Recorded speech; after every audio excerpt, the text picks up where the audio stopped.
सभी का मेरे चैनल पर बहुत बहुत स्वागत है। आज मैं आपको जो पुस्तक की शुरुआत की कहानी सुनाने जा रही हूँ, उसमें मैंने चुना है पंचतंत्र को। जानते हैं पंचतंत्र क्यों लिखी गई? चलिए शुरू करें कहानी शुरू करने से पहले हमेशा की तरह मैं आपसे बोलूँगी कि प्लीज़ मेरे चैनल को लाइक शेयर एंड सब्सक्राइब करें। तो चलिए जानते हैं क्यों लिखी गई पंचतंत्र। लोक कथाओं का पहला संग्रह ईसप की कहानियां और दूसरा संग्रह जातक कथाओं का और तीसरा विशद संग्रह भारत की पंचतंत्र की कहानियों का है, जो पंडित विष्णु शर्मा ने मूल रूप से संस्कृत में लिखी थी।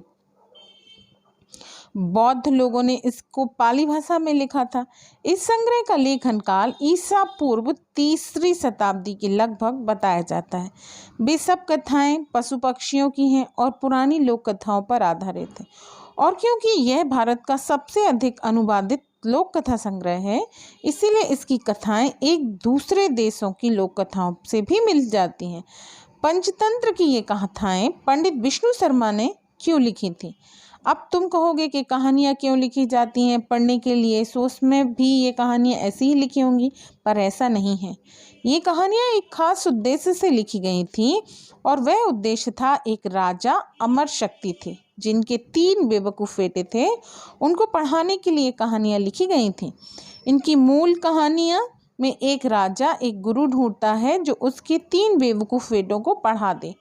वह गुरु उन कहानियों के द्वारा इस राजा के 3 बेवकूफ़ बेटों को पढ़ाता है और उन राजकुमारों को होशियारी और अक्लमंदी सिखाता है। इस तरह इस मूल कहानी के अंदर बहुत सारी कहानियाँ हैं।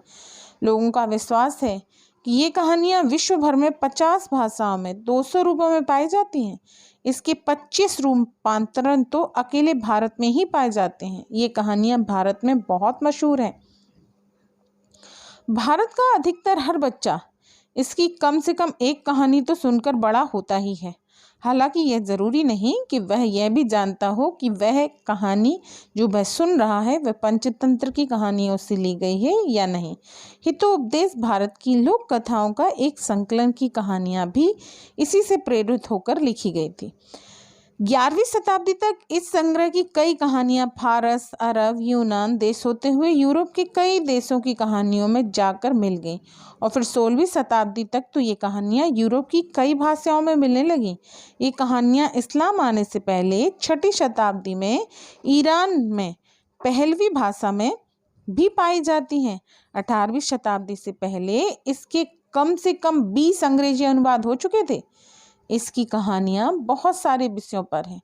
इन कहानियों की सबसे बड़ी विशेषता यह है कि इसमें एक कहानी में से दूसरी कहानी निकलती है। जैसे फारस की अरेबियन नाइट्स की कहानियों में एक कहानी में से दूसरी कहानी निकलती है। हालांकि अरेबियन नाइट्स की सारी कहानियाँ एक में से दूसरी कहानी नहीं निकलती। इसमें से कुछ अलग से भी प्रारंभ होती हैं और अकेली ही समाप्त हो जाती हैं, पर फिर भी ऐसी उसमें बहुत सी कहानियाँ हैं। इसके थोड़े से परिचय के बाद ये कहानियाँ 5 हिस्सों में बटी हुई हैं। इसके हर हिस्से में पहली एक कहानी का मुख्य कहानी, जिसमें से कभी किसी 4-5 स्तर नीचे तक की कहानियाँ चली जाती हैं। एक राजा था जिसके 3 बेटे थे। वह उन्हें 6 महीने के अंदर अंदर ज्ञान और अक्लमंदी सिखवाना चाहता था। विष्णु शर्मा ने यह बीड़ा उठाया और उनको रोचक कहानियों के द्वारा ज्ञान और अक्लमंदी सिखाई। पर वे कहानियाँ केवल उन्हीं 3 छोटे राजकुमारों को पढ़ाने के काम नहीं आई, बल्कि वे बड़े बूढ़े सबको ज्ञान दे पाए। सो उन बच्चों को पढ़ाने के बहाने विष्णु शर्मा ने इन कहानियों को लिखा था। इसको उन्होंने संस्कृत में लिखा था, पर फिर बाद में ये कहानियाँ कई भाषाओं में अनुवादित होकर बहुत सारे देशों में पहुँच गई। तो यह थी पंचतंत्र की कहानियों की शुरुआत। इसीलिए इसे लिखा गया, इसीलिए लिखी गई थी वे कहानियाँ। अब मिलते हैं किसी ऐसी ही अगली पुस्तक की जानकारी के विषय में। आपको कहानी कैसी लगी बताइएगा ज़रूर।